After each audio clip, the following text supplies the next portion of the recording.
undang-undang tau.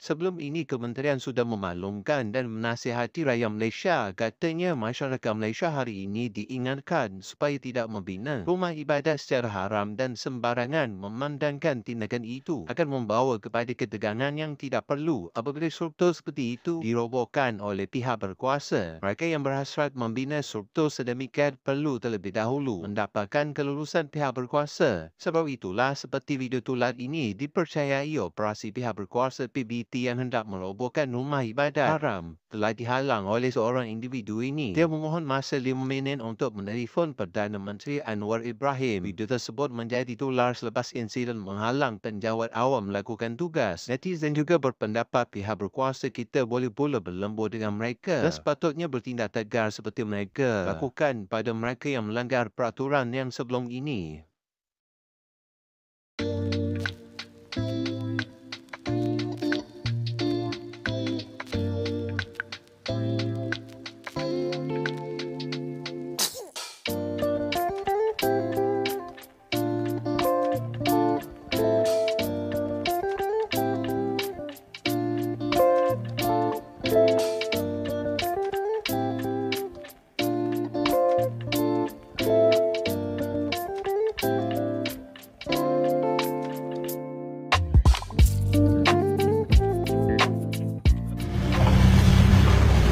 做 live， 快点，快点做 live。Kenapa you orang nak buat hal?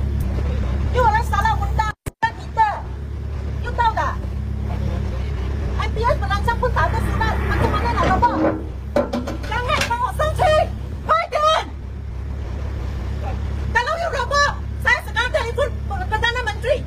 You bagi saya 5 minit. Saya call Perdana Menteri sekarang. Jangan! Jangan! Jangan! Jangan! Jangan!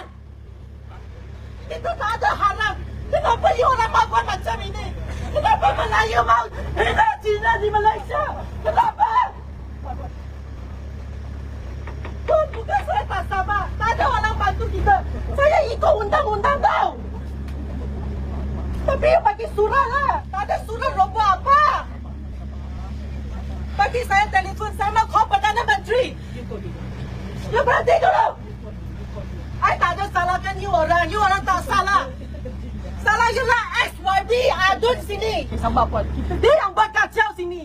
Dia YB siapa? Sudah kalah lah. Saya mau call Anwar.